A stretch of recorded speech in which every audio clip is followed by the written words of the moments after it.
Narito ang malalaki at makabuluhang balita ngayong araw. Hataw Balita ngayon. Mananatili sa Philippine National Police ang kustodiya ni KOJC leader Apollo Kibuloy at 4 pang co-accused nito. Ito'y sa kabila ng commitment order na inilabas ng Quezon City Regional Trial Court Branch 106 na nag-uutos na ilipat ang mga ito sa Quezon City Jail. Ayon kay PNP Public Information Chief Police Colonel Jean Fajardo, susundin nila ang utos na inilabas ng Pasig RTC Branch 159 na manatili sa PNP Custodial Center sila Kibuloy.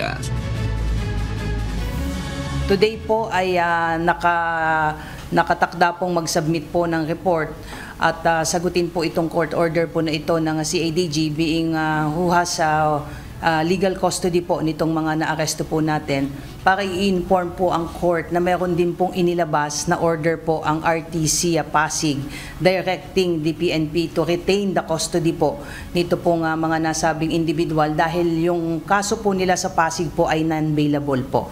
So we don't want to run the risk na ilipat po sila doon po sa QC po tapos mag-bail po sila at wala na pong control po doon yung PNP. Hataw Balita ngayon. Naghain ng comment o opposition sa Pasig Regional Trial Court ang Department of National Defense o DND bilang tugon sa hiling ng kampo ni religious group leader Apollo Kibuloy na ilipat ang kustodiya nito sa Armed Forces of the Philippines o AFP. Nakadetine sa ngayon sa Philippine National Police Custodial Center si Kibuloy, ngunit ayon sa abogado nito, nais nila nga mailipat ang kanyang kliyente dahil sa issue ng seguridad.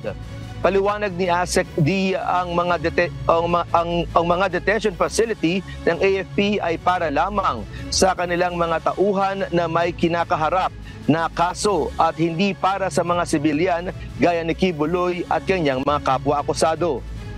Sinabi rin ng DND official na hindi naman under court-martial at pawang heinous charges ang kinakaharap nila Kibuloy kaya saklaw ito ng civilian courts. Naghain po ang Department of National Defense ng ating opposition upang tutulan ang pagpapalipat ng mga akusado sa kustodiya ng AFP po. Yung mga AFP detention facilities naman po natin, para po ito sa mga military officers and personnel charged or convicted of service-related offenses under the jurisdiction of the General Courts Martial. Hataw Balita ngayon. Ipinuos ni Department of the Interior and Local Government o DILG Secretary Benher Abalos ang malinaw ng mugshot ni KOJC leader Apollo Kibuloy at mga co-accused nito at nilagyan ng caption na "No one is above the law." Kasunod ito ng paglalabas naman ng blurred photos ng religious group leader na galing naman sa Philippine National Police o PNP. Ayon kay PNP Public Information Chief Police Colonel Jean Fajardo, ang ginawa ng pambansang pulisya ay bilang pagsunod na rin sa advisory ng Commission on Human Rights o CHR at paggalang na rin sa request ng kampo ni Kibuloy na huwag ipakita ang mukha nito. Paglilinaw pa ni Fajardo, pare-parehong naka-blur ang inilabas nilang mugshot, kilala man ang nahuhuli o ordinaryong tao. Yun po yung pulisiya po ng PNP bilang pagsunod na rin po sa advisory and guidance po ng Commission on Human Rights na we should not be exposing po yung kanilang pagkakakilanlan bagamat sila ay hinuli because of alleged involvement sa isang particular crime. They still enjoy the presumption of innocence until proven otherwise po. Doon lamang po, siguro po tanungin na lang po natin si Secretary po kung saan po niya nakuha yung pictures po na yon. And the SILG is not bound by the rules of the PNP, I understand. Hataw Balita ngayon. Ipinatatawag na ng National Bureau of Investigation o NBI ang isang staff ni dismissed Mayor Alice Go na nagngangalang Kat Salazar. Naniniwala kasi ang ahensya na sinadyang gawing kamukha ni Gossi Salazar para lituhin ang mga otoridad sa paghahanap sa dating alkalde. Maaaring Si Salazar din umano ang nakita ni Attorney Elmer Galicia, ang abogado na nagnotaryo ng affidavit ni Go na nagsasabing nasa Pilipinas ito noong August 14. Umaasa ang NBI na mabibigyang linaw ni Salazar ang detalye ng naging pagtakas nila Go sa pagharap nito sa ahensya. Hataw Balita ngayon. Itinilaga ni Justice Secretary Crispin Boying Remulla si Bureau of Immigration o BI Deputy Commissioner Joel Anthony Viado bilang officer in charge ng ahensya matapos alisin sa pwesto si Commissioner Norman Tansinco. Ayon kay Secretary Remulla, mahalaga na manatiling tuloy-tuloy at maayos ang serbisyo ng BI kahit may pagbabago sa pamunuan nito. Si Viado ang namamahala sa pang-araw-araw na operasyon ng ahensya hanggang makapagtalaga ng bagong commissioner ang Pangulo. Tinanggal si Tansinco sa pwesto dahil sa umano'y bigo nitong pamamahala sa BI, kabilang na ang insidente ng pagtakas nila Guo sa kabila ng lookout bulletin. Hataw Balita ngayon. Iniulat ng Philippine Navy na lalo pang dumadami ang sa pinagtatalunang mga sa West Philippine Sea o WPS.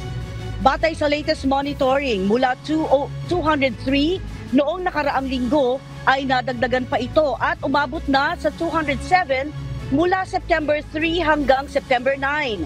Mayorya sa mga ito ay mamamataan sa Sabina Shoal at Pag-asa Island.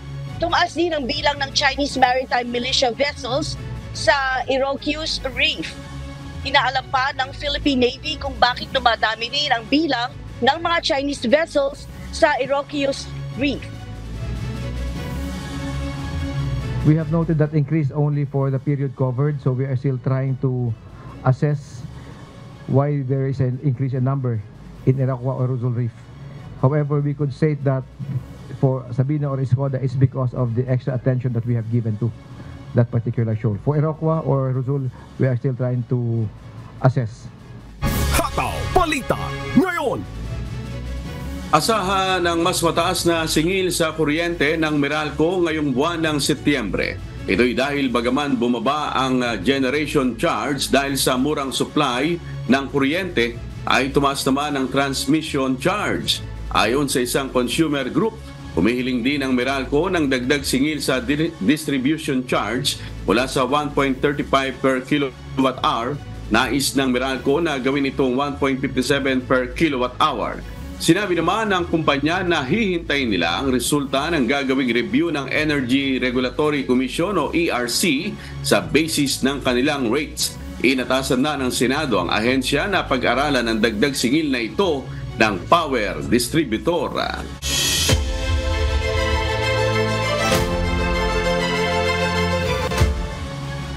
Inihayag ni Vice President Sara Duterte ang umano'y pagkontrol ni na House Speaker Martin Romualdez at House Appropriations Committee Chairman at ako Bicol Party List Representative Elizalde Co sa alokasyon sa national budget. Sa lumabas na recorded interview, sinabi ni VP Sara na pinaloboan niya ng ilang mambabata sa Kamara ang budget ng Department of Education noong 2023 at 2024 na hindi naman talaga napunta sa kagawaran. Mariin namang itinanggi ito ni Congressman Co. Si Lalaine Moreno humahataw. Hataw Balita ngayon. 2 tao lang umano ang nagpapasya ng alokasyon ng national budget ng Pilipinas sa Part 2 ng recorded video interview na inilabas ng Office of the Vice President. Tinukoy ni VP sina House Speaker Martin Romualdez at House Appropriations Committee Chairman at ako Bicol Party List Representative Elizalde Co na siyang umano'y nagkokontrol sa pambansang pondo. Ito anyang dahilan kaya hindi na siya sumipot sa September 10 deliberation ng House Appropriations Panel sa proposed 2025 OVP budget. Ang budget ng Pilipinas ay hawak lang ng 2 tao. Hawak lang siya ni Congressman Zalde Co at ni Congressman Martin Romualdez. Yan ang katotohanan. Ayon kay VP Duterte, napagtanto niya ito nang siya pa ang kalihim ng Department of Education. Inihalimbawa niya ang naging budget ng DepEd noong 2023 kung saan 5 billion pesos ang kanilang proposal para sa classroom construction na inaprubahan ng Office of the President. Ngunit nang lumabas umano ang General Appropriations Act ay tumaas ang nasabing pondo sa 15 billion pesos. Sinabi rin niyang may ilang kongresista na nanghingi umano ng parte sa naturang pondo ngunit hindi niya ito pinangalanan. Sa Department of Education, noong taong 2023, merong 5 billion na inapprove para sa classroom construction. Nagulat ako kasi merong mga lumapit na miyembro ng House na humihingi. Hinihingi nila yung 5 billion, parte ng 5 billion na budget. Kaya kung makikita ninyo sa budget proposal na approved ng Office of the President, 5 billion yon. Pero nung lumabas yung GAA o yung budget approved noong 2023, naging 15 billion siya. Dinagdagan nila ng 10 billion yung classroom construction ng Department of Education. Yung 10 billion na yon hindi kontrolado ng Department of Education. Controlled yon ni Congressman Zaldico at Congressman Martin Romualdez. Hindi ko na kailangan ng corroborative witness dito dahil makikita nyo yon sa papel. Makikita ng taong bayan yon sa papel. NEP, 5 billion, lumabas ang budget approved, 15 billion. Gayon din anya ang nangyari sa 2024 budget ng DepEd. Ayon kay VP Sara, nasa 19 billion pesos ang inaprobahang pondo ng Office of the President para sa classroom construction. Ngunit sa bersyon ng House Appropriations Bill ay naging 24 billion pesos umano ang allocated budget. May isinama pa anyang listahan kung saan saang lugar itatayo ang mga classroom na nagkakahalaga ng 17 billion pesos. Giit ni VP Sara, hindi sa DepEd nanggaling ang listahan at sinubukan nila itong ihayag sa deliberasyon ng Senado. Kaya nga kung makikita ninyo sa interpellation ng isang senador doon sa budget hearing sa Senate, tinanong niya diretso, galing ba sa DepEd ang listahan ng 17 billion? Galing ba sa DepEd ang listahan na inattach doon sa House version? Sinabi namin hindi. Hindi galing sa amin yan. On record yon. Makikita nyo sa mga videos, balikan nyo yung mga videos. Makikita nyo. Gayunman, wala umanong nangyari kahit in-erase nila ang issue dahil kasama pa rin ang nasabing listahan at ang lumubong pondo ng talakay nito sa Bicameral Conference Committee ng Kongreso. Tapos dumating ang BICAM, walang nangyari dahil ang nasusunod doon ay si Congressman Zaldico at si Congressman Martin Romualdez. Kaya nandun pa rin naka-attach yung 17 billion na ginawang listahan ni Co at ni Romualdez. In fact, balik lang ako konti sa'yo ha. Kahit yung mga congressman, nakikita nila yung problema ng ginawa nila na pag-attach ng listahan sa budget. Kasi doon sa basic education hearing noong May 2024 ng House of Representatives, merong isang congressman nagreklamo, bakit ang tagal ng classroom construction? Bakit ang tagal? Sabi nung USEC ng DepEd, kasi may pabago-bago sa listahan ng DPWH dahil hindi kami ang gumawa ng listahan. Ayon kay VP Sara, ang pagkuha ng ilang mambabatas sa budget ng DepEd ang isa sa dahilan kaya siya nagbitiw bilang kalihim ng DepEd noong buwan ng Hunyo. So dagdag ko lang yan doon sa confirmation na kinuha nila yung budget ng DepEd at isa yan sa mga rason kung bakit ako nag-resign sa Department of Education.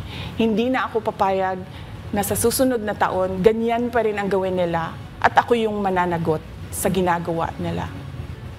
Kaya yan yung sinasabi ko, bakit pa tayo mag-question and answer dito para atakihin niyo ako. Ang masusunod lang naman sa budget, 2 tao lang. Samantala, itinanggi naman ni Ako Bicol Party List Representative Elizalde Co ang aligasyon ni VP Duterte. Anya, pambubudol lang ito sa publiko at hindi totoong sila lang ni Speaker Romualdez ang may kontrol sa pag-aaproba ng national budget. Una-una po, ang miyembro po ng appropriations is around 139. Ang vice chair po is around 56. Ang congressman po is 300. Meron po tayong mga senador na 24. Meron pong miyembro ng Bicameral Conference Committee after the budget deliberation ng House and Senate. Meron pa pong BICAM na mag-uusap ang dalawang upper chamber and lower chamber. Almost 30 po ang nag-attend yan in public. Binatikos rin niya si VP Sara dahil sa umano'y hindi wastong gamit sa kanyang confidential fund noong alkalde pa ito ng Davao City. So hindi po totoo yan. Kung nagagawa niya po yan sa Davao, sa confidential fund na lustayin in 11 days ng 2.6 or 2.9 billion, kayang-kaya niya rin yan gawin pag siya po ang nakaupo at ang kanyang mga pananakot sa aming mga kongresista, hindi na po ito dapat palagpasin. Sa ngayon, wala pang inilalabas na payag si Speaker Romualdez kaugnay ng issue. Lelaine Moreno, humahataw sa balita ngayon.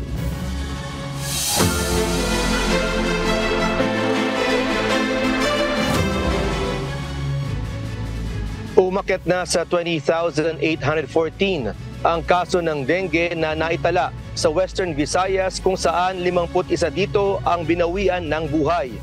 Mas mataas ito sa 264% kumpara sa 5,711 na kaso at 25 na namatay sa kaparehong panahon noong 2023.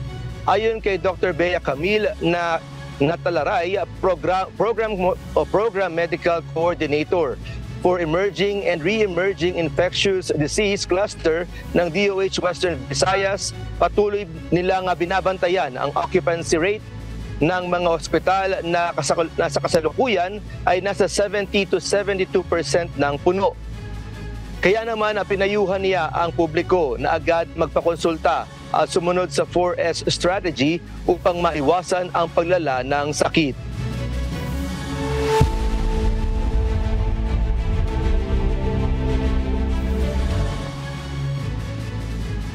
Lumalaki ang line fire sa California ng mahigit sa 23,000 ektarya. Bunso dito, ipinatupad na ang mandatory evacuations at pagsasara ng mga paaralan sa apektadong lugar. Ito ang humahataw na balita ni Abby Valdez. Hataw Balita ngayon. Nagsagawa na ng mandatory evacuation sa mga komunidad sa buong San Bernardino County dahil sa tinatawag na line fire na nakasunog na nasa 23,600 ektarya. Sa kasalukuyan, humigit kumulang 1,700 firefighters, 15 helicopters at 175 fire engines ang magkakatulong na nagtatrabaho upang maapula ang apoy na nagbabanta sa mahigit na 36,000 estruktura. Naging dahilan ang line fire upang kanselahin ng mga Bear Valley Unified at Redlands Unified School Districts ang lahat ng klase noong Lunes, September 9.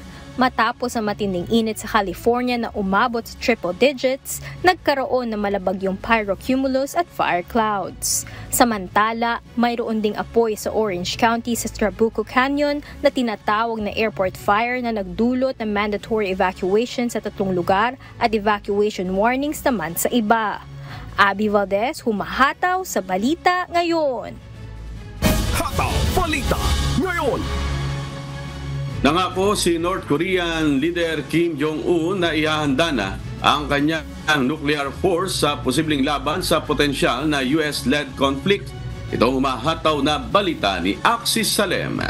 Hataw Balita ngayon. Plano ng bansang North Korea na paigtingin ang paghahanda nito ng nuclear force para sa posibleng laban kontra United States at mga kaalyado nito. Kasunod ng pagsisiwalat ng isang bagong plataforma para sa mas malakas na intercontinental ballistic missiles. Nagbanta ang kanilang leader na si Kim Jong-un na magsasagawa ng mga provocative weapon tests at maglulunsad ng mga trash-carrying balloons patungo sa South Korea. Nagpapalaki ng mga alalahanin tungkol sa halalan ng pagkapangulo ng US sa Nobyembre. Inalerto ni Kim Jong-un ang bansa sa isang serious threat mula sa mabilis na paglawak ng isang alyansang militar ng rehiyon na pinangungunahan ng US na nananawagan sa bansa na palakasin ang kakayahan sa militar at paigtingin ang paghahanda para sa armadong puwersa nito na maging handa sa pakikipaglaban. Nagprotesta ang North Korea sa US-South Korea Defense Guideline na nagbubunyag ng mga plano ng pagsalakay na itinanggi naman ng mga opisyal ng US at South Korea. Mula noong 2022, pinaigting ng North Korea ang kanilang weapon testing activities upang mapalakas nito ang kakayahan laban sa US at South Korea. Kasabay nito ang pagpapaigting naman ng mga naturang bansa ng kanilang pagsasanay sa militar. Samantala, nagtatangkang hadlangan naman ng North Korea ang mga pagsisikap ng South Korea na ipagbawal ang mga banyagang balita sa pamamagitan ng paggamit ng psychological warfare na isang taktika na nakapagpapaalala sa Cold War sa pamamagitan ng pagpapalipad ng trash-carrying balloons sa direksyon ng South Korea. Axis Salem, humahataw sa balita ngayon! Hataw Balita Ngayon! Inihayag ni United Nations Chief Antonio Guterres na handang pangasiwaan ng UN ang anumang tigil putukan sa Gaza at hinikayat na wakasan ang antas ng kamatayan at pagkasira na nakita niya sa lugar sa mahigit 7 taong panunungkulan niya. Ito ang humahataw na balita ni Gerard Moral.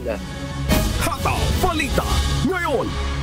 Inihayag sa isang panayam ni Secretary General Antonio Guterres na malabong magkaroon ng papel ang United Nations sa kinabukasan ng Gaza tulad ng pangangasiwa sa teritoryo o pagbibigay ng puwersang tagapag-alaga ng kapayapaan dahil malabong tanggapin ng Israel ang tungkulin ng organisasyon.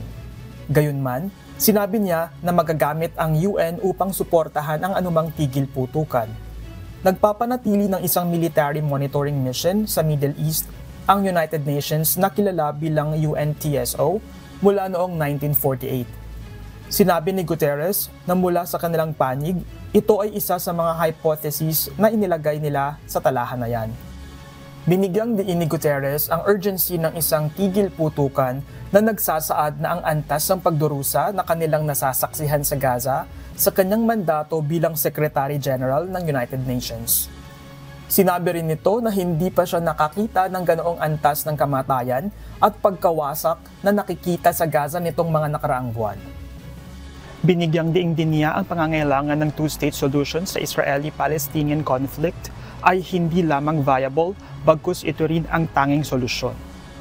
Gerard Moral, humahataw sa balita ngayon. Hataw Balita Ngayon!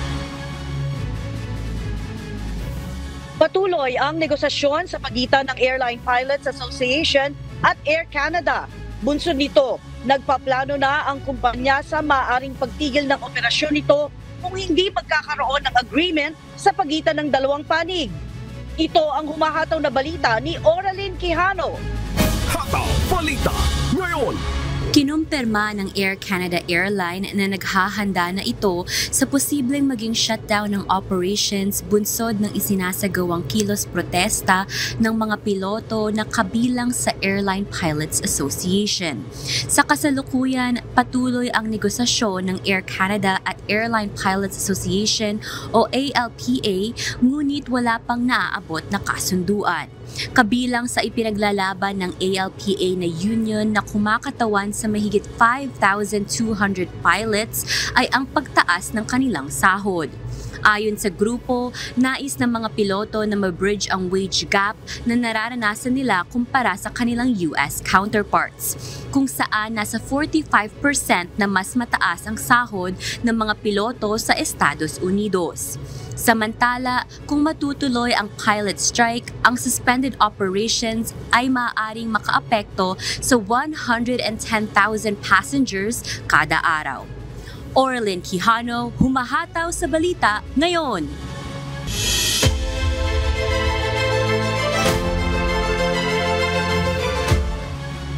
Sinampahan na ng PNP Criminal Investigation and Detection Group o CIDG at Presidential Anti-Organized Crime Commission o PAOC ng Qualified Human Trafficking Complaint si Cassandra Leong at 53 iba pang individual sa Department of Justice o DOJ.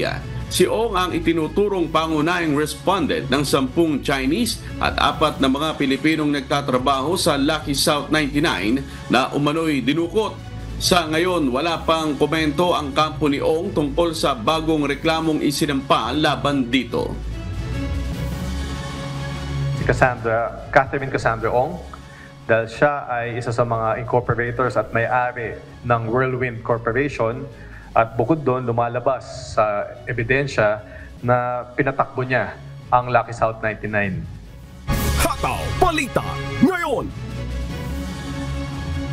Nagkaroon kahapon, September 10, ng bahagyang tensyon sa pagitan ng ilang kongresista nang maghain ng mosyon si Sagip Party List Representative Rodante Marcoleta kasunod ng hindi pagsipot ni Vice President Sara Duterte sa pagdinig ng House of Representatives ukol sa proposed budget ng kanyang tanggapan. Kinwestiyon nito ang tila hindi pagsunod ng mga kongresista sa matagal na umanong tradisyon ng Kamara na hindi na isinasailalim sa pagtatanong ang tungkol sa panukalang budget ng Office of the President at Vice President bilang interbranch courtesy.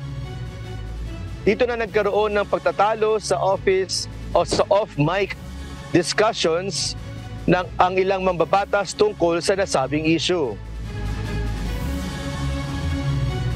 Yung hindi po pagdating ng ating pangalawang Pangulo ngayon, ang suspecha ko po ay dahil sa nangyari na mga pagtatanong nung nakaraang pagdinig. I have heard the volume and the barrage of questions asked by members of this committee to the Vice President. Despite the fact, Madam Chair, I heard her several times saying, I forgo the opportunity of defending the OVP budget for 2025 by question and answer, and I leave it to the House of Representatives to decide on such proposal as presented. I am now introducing the motion, Madam Chair. I second, Madam Chair. To terminate the consideration of the budget of the Vice President, Madam Chair, on the basis of the long and time-honored tradition, Madam Chair. In order for us to respect a tradition,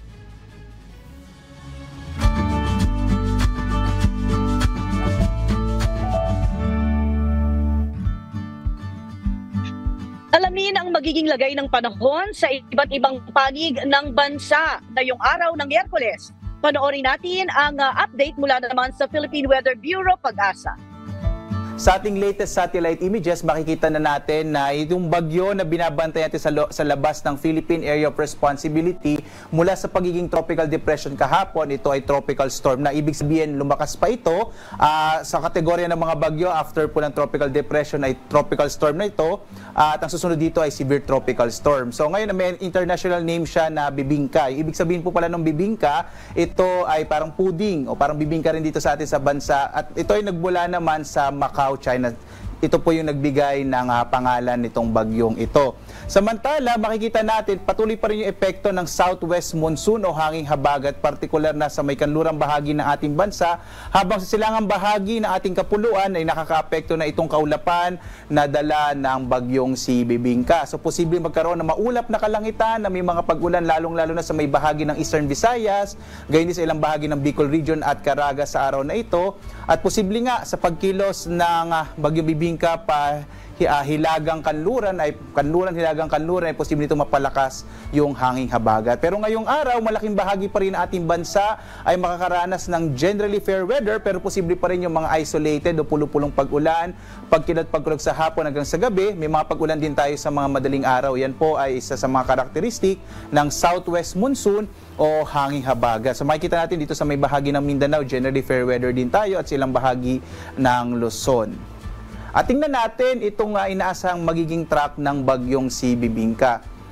Kahapon, bandang alas 11 po ng gabi, naglabas tayo ng Tropical Cyclone Advisory. Kapag meron tayong bagyo na nasa loob ng around 145 degrees east ay naglalabas tayo ng Tropical Cyclone Advisory twice a day, 11 p.m. at 11 a.m. Lalong-lalo na kapag ito ay posibleng pumasok ng Philippine Area of Responsibility.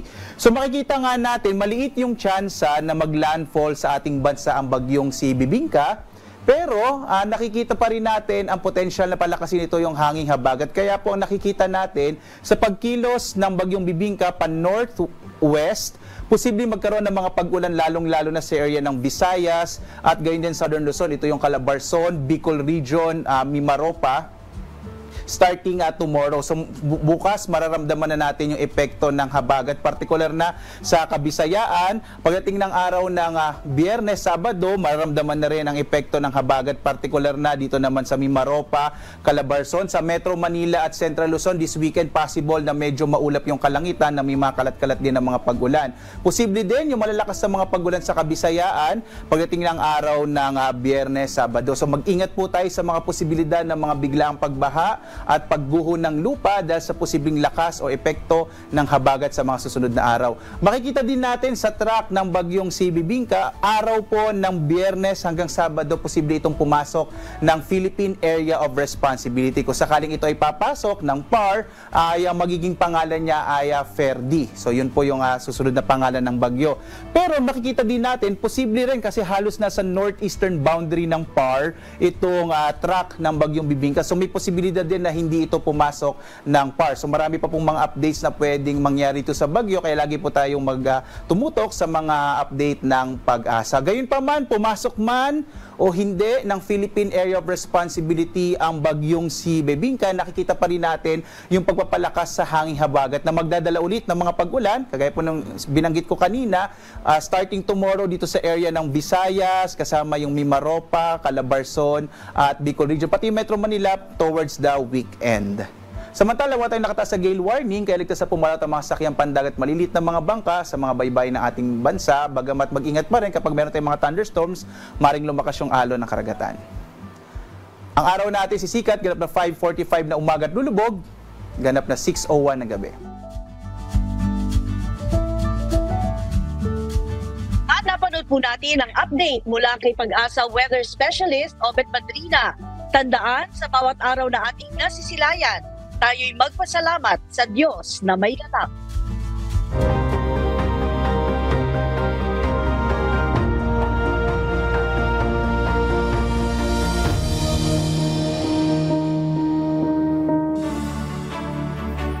Muling tumugon ang MCGI Guagua Pampanga Chapter sa malaking pangangailangan ng dugo sa Jose B. Lingad Memorial General Hospital sa pamamagitan ng isang mass blood donation drive.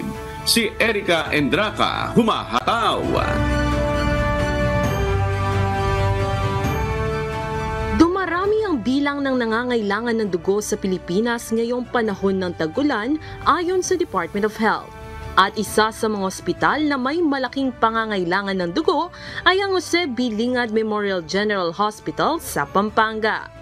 Po sa JBL, kahit naman po hindi dengue season, marami po talagang nangangailangan ng dugo. No? Tulad po ng mga cancer patients, mga anemic patients, mga for operations po. No? So, kailangan po talaga ng dugo dahil hindi po nauubos yung mga nangangailangan ng dugo. Dahil sa advokasya na makagawa ng mabuti, ay tumugon ang Members Church of God International o MCGI Guagua Pampanga Chapter na makapagdugtong ng buhay sa ating mga kapwa-taong nangangailangan ng dugo. Ang blood donation activity ay regular na isinasagawa ng MCGI. Ayon sa ilang blood donors, isang magandang oportunidad ang makatulong sa kapwa. Kahit sa maliit lamang na paraan, dagdag pa ang benepisyong naibibigay sa kanilang katawan ng pagdodonate ng dugo. Ang buhay ng tao nanggagaling sa dugo. So, it means na kapag nag-donate ka ng blood, you can share lives too. Masaya po. Hindi may paliwanag kasi sa kaliitan ko, kaya ko pala na maging kasangkapan para makapagdugtong ng buhay ng aking kapwa. Umabot sa 129 bags ng dugo ang naipagkaloob ng MCGI Guagua Pampanga Chapter sa Jose B. Lingad Memorial General Hospital. Siyempre, unang-una, nagpapasalamat po kami sa MCGI kasi through the years po, madami po silang naitulong sa JBL, no? Madami po silang mga naibibigay na dugo para sa mga pasyenteng nangangailangan. Eric Endraca, humahataw sa balita ngayon.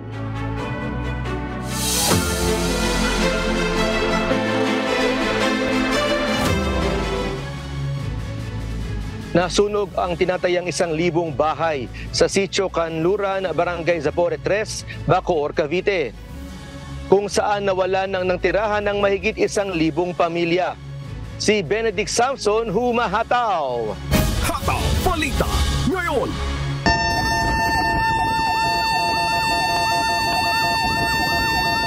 Bandang umaga nitong Martes, September 10, nang sumiklab ang sunog sa residential area sa Sitio Canluran, Barangay Zapote 3, Bacoor City, Cavite.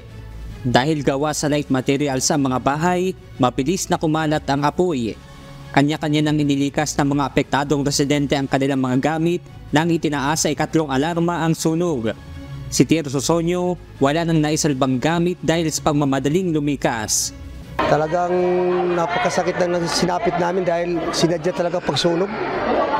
Gasolina ang ginamit kasi napula pa namin. Hindi na kaya talaga dahil pag binubuhusan namin ng tubig, lalong nalakid apoy. Kaya ginawa namin kanya-kanya na lang kaming sigaw. Kung tumalon sa dagat, talon, makalabas-labas. Kasi critical area tayo dito, dagat kami. Pasado 2:00 ng hapon nang maideklarang fire out ang sunog. Batay sa inisyal na tala ng lokal na pamahalaan, tinatayang nasa 800 hanggang 1,000 na mga bahay ang tinupok ng apoy, kung saan mahigit 1,000 pamilya ang nawalan ng tirahan. Actually, kung matatandaan ninyo, meron din tayong sunog na nangyari almost a month ago na 600 families yun. The same barangay. Magkapit-bahay lang, magkabilang dulo sila. Nasa pangangalaga pa rin natin sila. Nandun sila sa 7 barangay natin. 7 evacuation centers na naging na-viral pa. Minsan na nagdaan tayo ng Enteng, binaha sila. Kaya nilipat namin yun ngayon. Ayon kay Bacoor City Mayor Strike Revilla, bunsod na nangyari ay may posibilidad na magdeklara ng state of calamity ang lokal na pamahalaan. Tingin ko this time, nung Enteng hindi kami nag-declare, pero this time tingin ko magde-declare na tayo. I will consult with the disaster committee natin and then sa sanggunian kung paano gagawin. Kasi talagang limitado na rin kami ngayon dahil for the past few months, starting February, puro sunog na kami rito. So medyo mabigat na rin. Na-exhaust na yung aming funds for disaster. Sa ngayon, mananatili muna sa iba't ibang evacuation centers sa lungsod ang mga nasunugan. Panawagan naman ng mga apektadong residente na madalan sila ng mga basic need gaya ng damit, pagkain, tubig at mahihigaan. Inaalam naman ng Bureau of Fire Protection o BFP ang dahilan ng sunog at halaga ng napinsalang ari-arian. Benedict Samson, humahataw sa balita ngayon. Hataw Balita ngayon. Pinalilikas na ng lokal na pamahalaan ng Canlaon City ang mga residente na nakatira sa 4-kilometer permanent danger zone matapos ang pagbuga ng sulfur dioxide ng Bulkang Canlaon. Si Gladys Tuwabi, humahataw! Hataw Balita ngayon.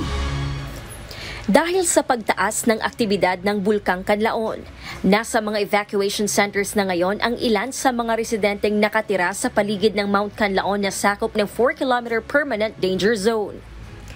Kabilang dito ang mga barangay ng Masulog, Pula, Malaiba at Lumapaw. May nakapreposition na rin na food packs, tubig, mga gamot at iba pang esensyal na bagay sa bawat designated evacuation centers. Mamamahagi rin ng face mask sa mga barangay na nasa 4-kilometer permanent danger zone para maingatan ang mga residente sa potensyal na ashfall.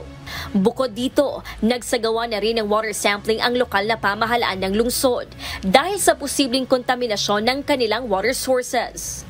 Nakabantay ngayon ang Canlaon City Health Office sa magiging resulta nito para maiwasan ang maidudulot nitong panganib sa katawan at makapagbigay ng alternatibong water sources kung kinakailangan. Sa ulat ng Philippine Institute of Volcanology and Seismology of PHIVOLCS, as of 10 p.m. kahapon September 10, nagbuga ng sulfur dioxide ang Bulkang Kanlaon na tinatayang nasa 9,985 tons kada araw. Ilang barangay ang inabot ng sulfuric odors, kabilang ang Barangay Ilihan sa Bagos City, Barangay Araal at Barangay San Miguel sa La Carlota City, pati na rin sa Barangay Masulog, Barangay Linuthangan at Barangay Pula sa Canlaon City. Pinapayuhan ng otoridad ang lahat na magbantay at maging alerto, bunsod ng pagtaas ng aktibidad ng Bulkang Kanlaon. Gladys Tuwabi, humahataw sa balita ngayon. Hataw Balita ngayon. Nagtipo ng mga kinatawan ng nasa 70 na bansa sa New Clark City sa Tarlac upang dumalo sa malakiang Urban Planning Congress na kauna-unahang ginanap dito sa Pilipinas. Pinangungunahan ng 5 araw na pagtitipo ng International Society of City and Regional Planners sa tulong ng Provincial Government ng Tarlac. Si Nestor Torres, humahataw. Hataw Balita ngayon. Nagsimula ng 5 araw the World Planning Congress na dinaluhan ng mga world leader, urban planning experts at mga engineer at architect mula sa iba't ibang panig ng mundo. Not only Tarlac but all others that who've sent, yung mga local chief executives natin who are joining us in this 3-day Congress to learn and plan their cities in the future well. Marami po tayong lessons na makukuha from them, sharing of best practices, and not only that, the network for future collaboration. Dumalo sa pagdinig si dating Bases Conversion and Development Authority Retired Major General Delpin Lorenzana at National Economic and Development Authority Secretary Arsenio Balisacan na nagsabing marami pang dapat gawin para maging komportable ang buhay at bawat Pilipino, lalo na sa mga syudad. But what exactly does a firmly rooted, comfortable, and secure life look like in concrete terms? According to Filipinos, based on the survey that and studied by it is a life in a predominantly middle-class society, characterized by having good, decent job, being able to send and put all children through college, owning at least one car, a medium-sized home, and a business, and having time to unwind and travel with family and friends. Bahagi ng 5 araw na pagtitipon ang technical tour ng mga delegado sa mga lugar sa Metro Manila, Central Luzon, partikular sa New Clark City na itinuturing na halimbawa na generative city mula sa pagiging base militar. Tatalakayin din sa pagpupulong ang mga paraan upang maging resilient sa climate change. Nestor Torres, humahataw sa balita ngayon.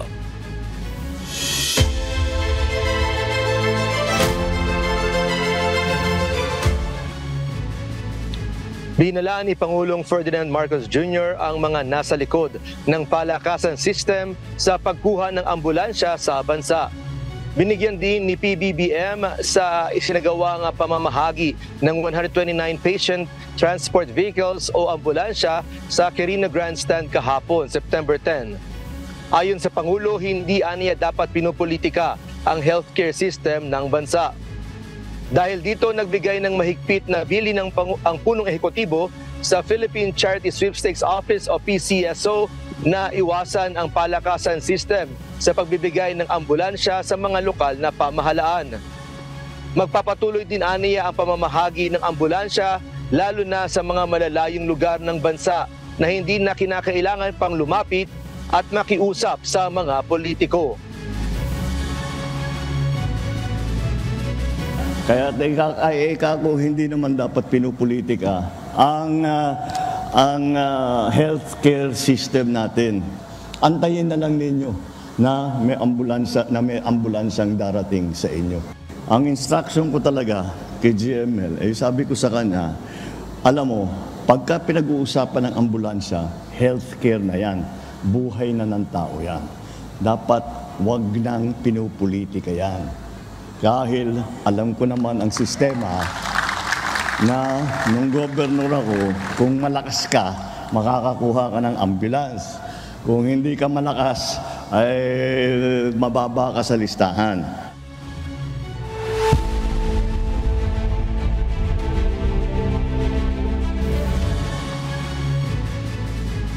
Nakipag-usap si U.S. Secretary of State Antony Blinken kay Prime Minister Keir Starmer at iba pang opisyal ng United Kingdom sa London. Kabilang sa mga napag-usapan ng issue ukol sa suporta sa Ukraine at digmaan sa Middle East. Ito ang humahataw na balita ni Jazz Masakayan. Hataw Balita ngayon. Nakipagpulong si U.S. Secretary of State Antony Blinken kay PM Starmer at Foreign Secretary David Lammy ng United Kingdom. Pinag-usapan nila ang mga issue sa Indo-Pacific region at ang AUKUS Defense Pact sa pagitan ng United States, Australia at Britain. Plano ring magkaroon ng usapan ukol sa UK-US strategic dialogue para mapatatag ang relasyon ng dalawang bansa para sa paglago at seguridad ayon sa gobyerno ng Britain. Nangyari ang pagbisita ni Secretary Blinken matapos sabihin ng tagapagsalita ng European Union na nagsupply ang Iran sa Russia ng ballistic missiles, bagay na idiniin ng mataas na opisyal ng Tehran. Noong nakaraang linggo, itinigil ding pansamantala ng Britanya ang arms exports license sa Israel na maaaring magamit sa digmaan. Noong nakaraang buwan, sinakop ng Ukraine ang Kursk region ng Russia. Humingi rin ng tulong si Ukraine President Volodymyr Zelensky sa mga Western nation para sa dagdag na long-range missiles at maialis ang airfield restrictions sa loob ng Russia. Jazz Masakayan, humahataw sa balita ngayon.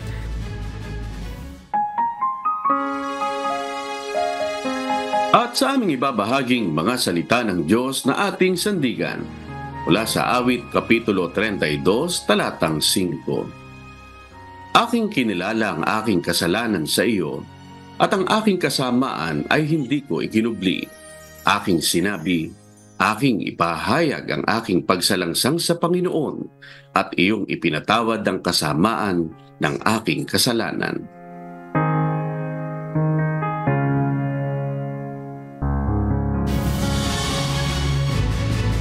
At yan po ang mga humahataw na balita ngayong umaga ng Miyerkules, ika-11 sa buwan ng Setyembre 2024. Sa ngalan po ng lahat ng bumubuo ng UNTV News and Rescue, UNTV Radio La Verdad 1350 at ng ating mga correspondent mula Luzon, Visayas at Mindanao. Mula po rito sa Pilipinas, ako po ang inyong amigo, Sherwin Kulubong. At yan po ang mga humahataw na balita sa iba't ibang panig ng mundo ngayong Wednesday morning, September 11, 2024. Mula naman dito sa Northridge, California, USA, ako si Sunny Cos. At ako naman po si Marie Peñaranda mula rito sa Round Rock, Texas, USA. At dito sa UNTV at sa UNTV Radio La Verdad 1350. Diyos ang aming sandigan, serbisyo publiko ang aming pinakahalagahan. Susunod na po ang Good Morning Kuya. Salamat po sa Diyos at magandang umaga.